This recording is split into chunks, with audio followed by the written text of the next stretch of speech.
Welcome to ஆத்மா. அன்புவின் வாக்குமூலத்தால் அதிகாரிகளுக்கு ஒன்று தெளிவாக தெரிகிறது. உமா கொலை செய்யப்பட்டிருக்கிறாள். அந்த கொலைக்கு காரணம் 3 பேர்: ரொட்டி, அன்பு, மாறன். இதில் இருவருக்கு தண்டனை கிடைத்தாகிவிட்டது. மிச்சம் இருப்பது அன்பு மட்டுமே. இருவரை கொன்ற ரமணனின் ஆத்மாவிற்கு அன்புவை கொலை செய்வது எளிதுதானே? அதிகாரியின் கஸ்டடியில் இருக்கும் அன்புவிற்கு ஆபத்தை உருவாக்குவது அவ்வளவு சுலபமானதா என்ன? ஆனால் ரமணனுக்கு அன்பு சாக வேண்டும். அதிகாரிகளுக்கோ அன்புவை கொலை செய்ய வருபவன் எப்படி இருப்பான்? அவனை கையும் களவுமாக பிடித்தாக வேண்டும். காத்திருக்கிறார்கள் நம்மை போல் அதிகாரிகளும். வாருங்கள் பார்க்கலாம்.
மறுநாள் பேப்பர்ல நான் நியூஸ் பார்த்தேன் சார். நாங்க தான் கொன்னோன்னு செய்தி எதுவும் வரல. அதனால நாங்க எதுவும் பெருசாவே எடுத்துக்கல. ரொட்டி கொஞ்ச நாள் நாமெல்லாம் தலைமறைவா இருக்கலாம்னு சொன்னா, அதுக்கு தான் ஆளுக்கு ஒரு திசையா இருந்தோம். 2 மாசத்துக்கு அப்புறம் ரொட்டி செத்து போனதா செய்தி கேட்டேன் சார். அதுக்கப்புறம் மாறனும் நானும் சரக்கடிக்க போகும்போது பாத்தீங்கன்னா மாறனும் செத்து போயிட்டா சார்.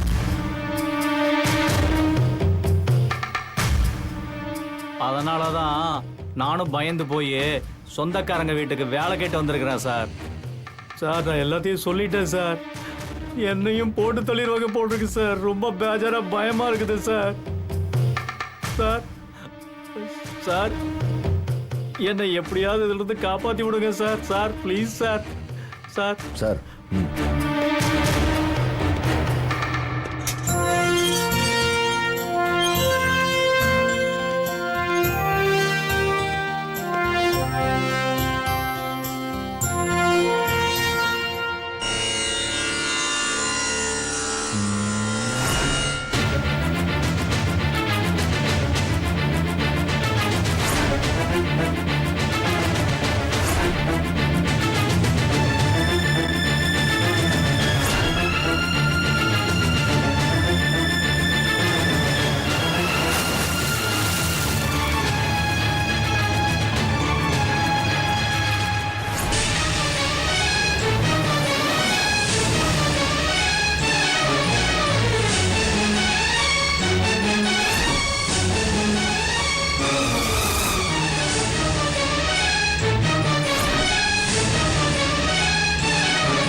சார், இவனுங்க தான் பண்ணியிருக்கானுங்க.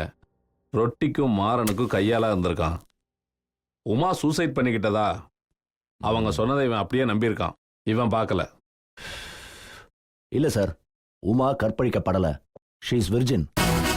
இவங்க கொலை மட்டும் தான் பண்ணிருக்காங்க. அப்படியே சொல்றீங்க? Sir tea sir. Sir 4 tea order பண்ணிட்டு 2 பேர் தான் இருக்கீங்க. யோ போயா, போய் உள்ள போய் கொடு. ஓ, இந்த பையன் டீன்னு கேட்டா டக்குன்னு எடுத்து வந்து கொடுத்துருவான் சார். நமக்கு கூட மார்னிங் டியூட்டி நைட் டியூட்டின்னு இருக்கு. இவனுக்கு ரெஸ்டே இல்லை. 24 மணி நேரமும் சர்வீஸ் பண்றான் சார். எப்ப தூங்குறான் எப்ப எந்திரிக்கிறான்னு ஒண்ணுமே தெரிய மாட்டாங்க. ஐயா, டீ கடையில் ஆள் இல்லைங்க ஐயா. மாஸ்டர் மட்டும்தான் இருக்கான். அவன் கொண்டு வந்து தரமாட்டானா. ஆள் வந்தோடனே கொடுத்து அனுப்புறேங்கிறான். டீ ஆர்டர் பண்ணிட்டு நீ எங்கேயா போயிட்டு வர? ஐயா, கடையில நேரம் வரேங்க ஐயா. அந்த பையன் டீ கொண்டு கொடுத்து பாதி டீ குடிச்சாச்சு. உள்ள போய் டீ கொடுத்துட்டு இருக்கான். சார், இன்னைக்கு நைட் டியூட்டி இல்லை, அதான் தெரியல. மதியம் ரோடை கிராஸ் பண்ணுறப்போ லாரி இடிச்சு செத்து போயிட்டாங்க ஐயா. ஒரு காயம் இல்லை சார்.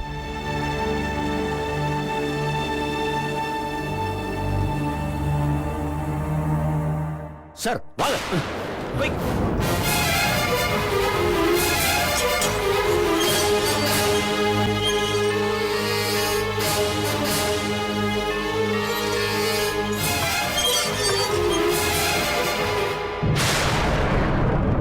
சொன்னா கேளுப்பானு புரிஞ்சுக்க மாட்டேயா நீ? சார் என்ன நடக்குதுங்க? சார் சொல்லுங்க சார்.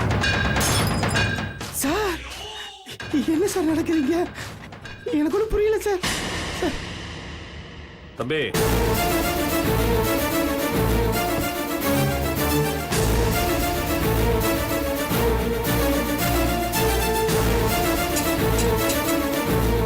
கடவுளே, ஐயோ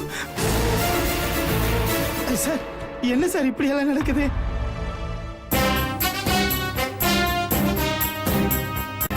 சார், நான் இப்ப உடனே சென்னை கிளம்பணும். நான் வரேன் சார். யோ ஆயா.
சொல்லுங்க ராஜு. சார், அன்பு உண்மையை சொல்லிட்டானா சார்? உமாவை கொண்டது யார் சார்? ரொட்டியும் மாறணும் தான் உமாவை கொண்டு இருக்கானுங்க. அவங்க உமாவை கடல்ல மூழ்கடிச்சே கொண்டு இருக்கானுங்க. இதை 2 பேரும் சொல்லி தான் அன்புக்கே தெரிய வந்திருக்கு. அன்பு கொலை செஞ்சதை நேரடியா பார்க்கல. அன்புவை உங்க கஸ்டடிக்கு கொண்டு வந்துட்டீங்களா சார்? ஒரு பேட் நியூஸ் ராஜு. அன்பு இஸ் டெட். அவன் செத்து போயிட்டான். எப்படி சார்? ஒரு பையன் அன்புக்கு விஷம் வச்ச டீயை கொடுத்துருக்கான். ரொட்டியும் மாறனையும் கொண்ட மாதிரி அன்பையும் கொண்டுட்டு டீ கடை பையன் தவத்துல உட்காந்த மாதிரி உட்காந்துட்டு இருக்கான். அப்ப டீ கடை பையன் டெட் பாடியா சார்? அப்கோர்ஸ். இன்னைக்கு மதியம் தான் அவன் ஆக்சிடென்ட்ல செத்து போயிருக்கான். சார், சார் ரமணனும் தியானம் பண்ற மாதிரி தான் சார் உட்காந்துட்டு இருக்காரு. இவங்க 2 பேருக்கு ஏதாவது லிங்க் இருக்குமா சார்? புரியல ராஜு, நீங்க என்ன சொல்ல வரீங்கன்னு. சார், அமானுஷ்யம்னு சொல்லுவாங்களே சார், ஒரு இடத்துல இருந்துகிட்டு தன்னோட ஆவியை கூடு விட்டு கூடு பாய வச்சு இன்னொரு உடம்புக்குள்ள அனுப்பி கொலை பண்ண வைக்கிற டெக்னிக் சார். அந்த மாதிரி ஏதாவது அமானுஷமா இருக்குமா சார்? நாம தான் கேமரா வச்சு கண்காணிக்கிறோம். ஆனா அவன் யார்கிட்டயும் பேச மாட்டேன்றான். அவனை எப்படி விசாரிக்க முடியும்? நீங்க போங்க. அவன் தியானத்துல இருந்தாலும் அவன்கிட்ட பேச்ச கொடுத்துட்டே இருங்க. நான் அங்க வந்துடுறேன். சரியா? Okay sir. ஓகே. தியானத்துல இருக்கானா?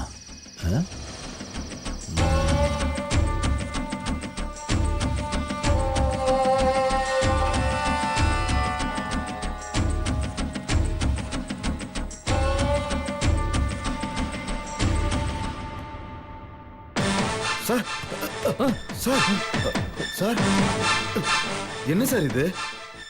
தூக்கியா? நான் தான் சொன்னேன்ல இங்க ஏதோ நடக்குதுன்னு. முதல்ல ஒரு தூக்கியா, அந்த ரூம்ல கொண்டு போய் வைக்கணும். தூக்கியா?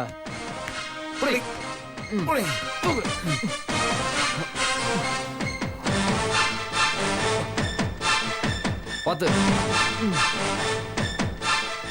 அப்படியே வாயா. பல மனிதர்களை வாழ வைப்பதே அவர்களது லட்சியமும் வைராக்கியமும் தான். ரமணனின் வைராக்கியம் உமாவை கொன்று கடைசி ஒருவரையும் தண்டிக்க வேண்டும் என்பது. ரொட்டிச்சந்திரன் மாறன் வழக்கில் குற்றவாளி யார் என்பதை கண்டுபிடிப்பது அதிகாரியின் லட்சியம். ரமணனின் வைராக்கியம் ஜெயிக்கப் போகிறதா? அதிகாரியின் லட்சியம் ஜெயிக்கப் போகிறதா? அதிகாரி யுவராஜ், ரொட்டி, மாறன், அன்பு இவர்களின் கொலைக்கான ஆதாரங்களை தேடிக்கொண்டிருக்க அன்புவின் சாவு மட்டும் ஏதோ ஒரு செயலை ஊர்ஜிதப்படுத்திக் கொண்டிருக்கிறது. யுவராஜ் குடித்த டீயிலும், லோக்கல் இன்ஸ்பெக்டர் குடித்த டீயிலும், போலீஸ் குடித்த டீயிலும் விஷம் இல்லாமல் இருக்க அன்பு குடித்த டீயில் மட்டும் விஷம். அன்பு இப்போது இறந்து விட்டான். விஷம் கலந்த டீயை கொடுத்துவிட்டு மதியம் இறந்துவிட்ட டீ கடைக்காரன். ரமணன் தியானத்தில் இருக்கிறான். அருகில் இறந்து போன டீ கடைக்காரனும் தியானத்தில் இருக்கிறான். ஒரு வினாடியில் நடந்த ஜாலம் பார்க்கலாம், பாருங்கள்.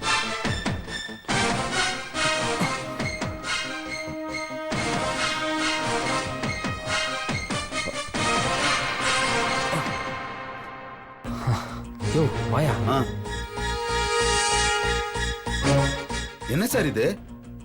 ஐயாவோட பெட்ரூம் உங்க போன்ல தெரியுது. பெட்ரூம் ஜன்னல் பக்கத்துல ஒரு ஸ்பை கேம் வச்சிருக்கேன். இது என் போன்ல மட்டும் இல்ல, எதிரில் என் வீட்டுல இருக்கிற மானிட்டர்லயும் தெரியும். சார் நீங்க ஏதோ தப்பு பண்ற மாதிரி தெரியுது சார். எங்க சாருக்கு நான் துரோகம் பண்ற மாதிரி இருக்கு சார். இப்ப நான் சொல்றது சரியா இல்லையா? இல்ல உன்னையும் தூக்கி உள்ள வச்சிருவேன். இன்ஸ்பெக்டர் வேற வந்துட்டு இருக்காரு.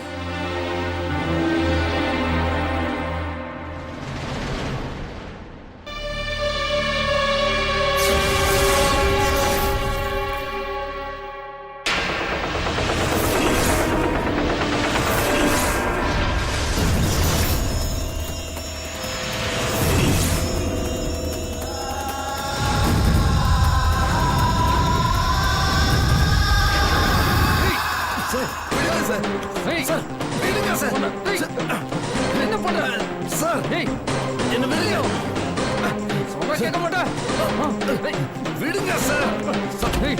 சார் உங்க உடம்பு உள்ள இருக்கு சார். சார் விடுங்க சார். சார் விடுங்க சார்.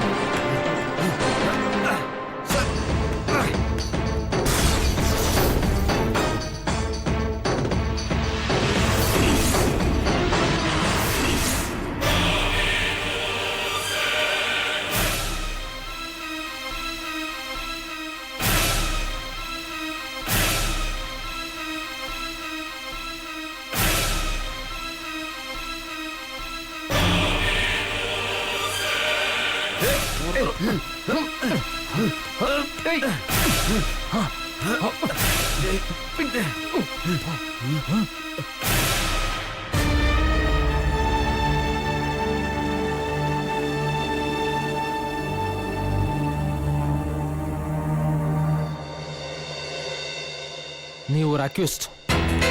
3 பேரை கொலை பண்ணிருக்க. உன் உடம்புக்குள்ள இருக்கிற உசுர பணத்துக்குள்ள. ஆமா, உனக்கு தண்டனை வாங்கி கொடுப்பேன். உன்னை சும்மா விட மாட்டேன். விடாத. அதுக்கு முன்னால ஏன் உமாவை கொன்னவங்க யாரு என்னன்றதை நீங்க கண்டுபிடிச்சிங்களா? முதல்ல அவங்க யாரு என்னன்றதை கண்டுபிடிச்சு அவங்களுக்கு ஒரு தண்டனையை வாங்கி கொடுத்துட்டு அதுக்கப்புறமா என்கிட்ட வாங்க. ராஜு, சாட்சிகளும் தடயங்களும் தான் ஒரு குற்றத்தை தீர்மானிக்குது. சாட்சிகளும் ஆதாரங்களும் இல்லாத எந்த ஒரு குற்றத்துக்கும் முடிவே தெரியறதில்ல. என் உமா செத்ததுக்கு காரணமா இருந்தவங்களுக்கு தண்டனை கிடைக்காம அவங்க தண்டனையிலிருந்து எப்படி தப்பிச்சாங்களோ அதே மாதிரி அவங்களுக்கு ஒரு தண்டனையை கொடுக்கணும். சாட்சிகளும் தடயங்களும் இல்லாம ஒரு குற்றத்தை செய்யணும். அதைத்தான் நானும் செஞ்சேன். ஒரு பெரிய சித்தர் மூலமா கூடு விட்டு கூடு பாயிற வித்தையை நான் கத்துக்கிட்டேன். எனக்கு அவர் எதுக்கு சொல்லி கொடுத்தாரு அப்ப எனக்கு தெரியல. ஆனா அதுக்கப்புறமா தெரிஞ்சுக்கிட்டேன். அதையும் நான் என் சுயநலத்துக்காக ஒன்றும் யூஸ் பண்ணல. அதை தெரிஞ்சுக்கங்க. என் உமாவோட ஆத்மா சந்தோஷப்படணும், அதுக்காக மட்டும்தான் செஞ்சேன். ரஜு, என்ன என் உமாக்காக என்னை இப்படியே விட்டா இன்னும் 100,000 உமாக்களை உருவாக்கிட்டு நான் என் வேலையை பார்த்துக்கிட்டு அப்படியே போய்கிட்டே இருப்பேன். இல்ல, உங்க சட்டத்தின் பேர்ல எனக்கு நீங்க தண்டனை கொடுத்துதான் தீரணும்னு நீங்க நினைச்சீங்கன்னா என்ன அரெஸ்ட் பண்ணுங்க. என்ன அரெஸ்ட் பண்ணி ஸ்டேஷனுக்கு கூட்டிட்டு போங்க, கோர்ட்ல கொண்டு போய் நிப்பாட்டுங்க. ஆனா நான் என்ன பண்ணுவேன் தெரியுமா? ஸ்டேஷனுக்கு நீங்க கொண்டு போறதுக்கு முன்னாடியே இந்த சரீரத்தை விட்டு வெளியில போயிடுவேன். உங்களால ஒண்ணும் பண்ண முடியாது. இப்ப என் உடம்ப உள்ள ஒளிச்சு வச்சிங்களே, அந்த மாதிரி எடுத்துட்டு போய் எரிங்க. அதுக்கப்புறம் நான் உமாவோட சந்தோஷமா இருப்பேன் வேற ஒரு உலகத்துல. நல்லதும் கெட்டதும் நடக்கணும்னா அது உங்க கையில தான் ராஜு இருக்கு. சார், இன்ஸ்பெக்டர் வர்றாரு சார். நியாயங்கள் மனிதர்களுக்கு குற்றங்களுக்கு ஏற்ப மாற்றம் கொள்ளும். மும்பையில் கொலை செய்த ஒருவனுக்கு கிடைக்கும் தண்டனையும் கேரளாவில் கொலை செய்த ஒருவனுக்கு கிடைக்கும் தண்டனையும் மாறுபட்டிருக்கும். கொலைக்கான காரணம் வேறுபட்டிருந்தால் தண்டனையும் வேறுபட்டிருக்கும். ராஜு என்ற அதிகாரி வேவு பார்த்து சமிக்ஞை வந்தவுடன் ஓடிச் சென்று ரமணன் தவத்தில் இருந்ததையும் உயிரற்ற உடல் என்று கண்டுபிடித்தபின் அவனுக்குள் ரமணனுக்கான நியாயம் வேறுபட்டிருந்தது. மனிதர்கள் மனதில் நியாயம் வேறுபட்டிருக்கிறது. அதிகாரி ராஜு, வாட்ச்மேன் டேவிட் இருவருக்கு மட்டுமே தெரிந்த உண்மை. ரமணனை தூக்கிச் சென்று அறையில் ஒளித்து வைத்தபோது அவன் உடலில் உயிர் இல்லை. ரமணன் தனக்கான நியாயத்தையும் தனக்கு நேர்ந்த அநியாயத்தையும் வித்தியாசப்படுத்தி கூறும்பொழுது ராஜு மனதில் தோன்றிய நீதி ரமணனுக்கு என்ன தண்டனை கொடுத்திருக்க கூடும்? நிரபராதி ரமணன் என்றால் ராஜு கொடுத்த தண்டனை தீர்வாகி விடுமா?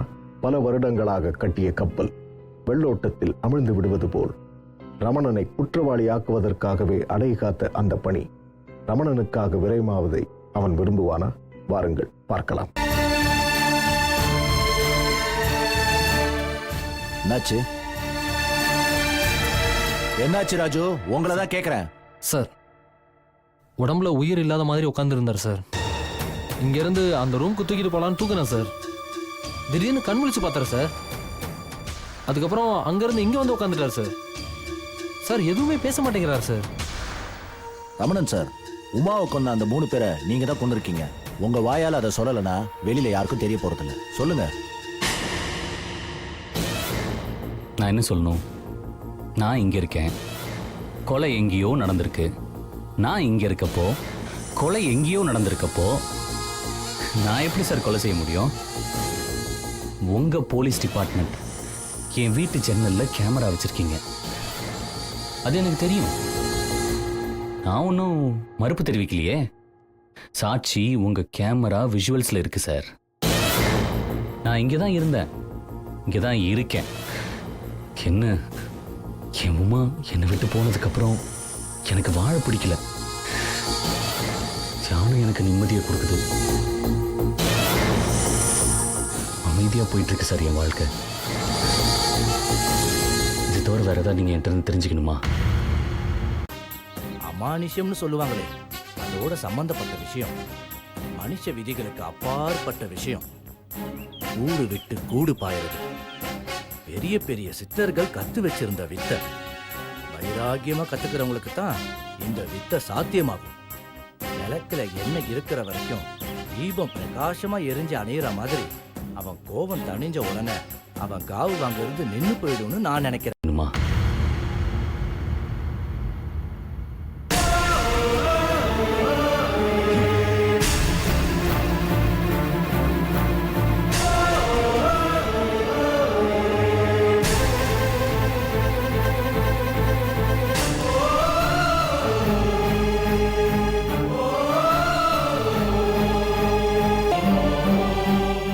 நீங்க ரெஸ்ட் எடுங்க, நான் கேட்ல நிக்கிறேன்.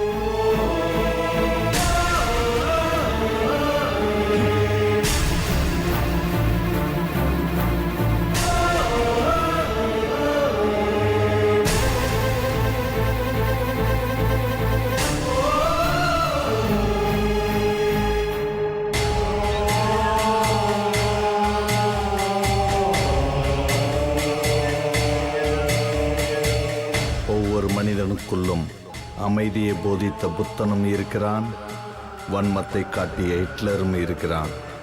எதிரி செய்யும் செயலால் தான் மனிதனின் மனம் மாறுபடுகிறது. அன்பை விதைத்தவன் தோற்றதில்லை, வன்முறை விதைத்தவன் வாழ்ந்ததில்லை. இது உலகத்தின் நியதி. எது நியாயம்?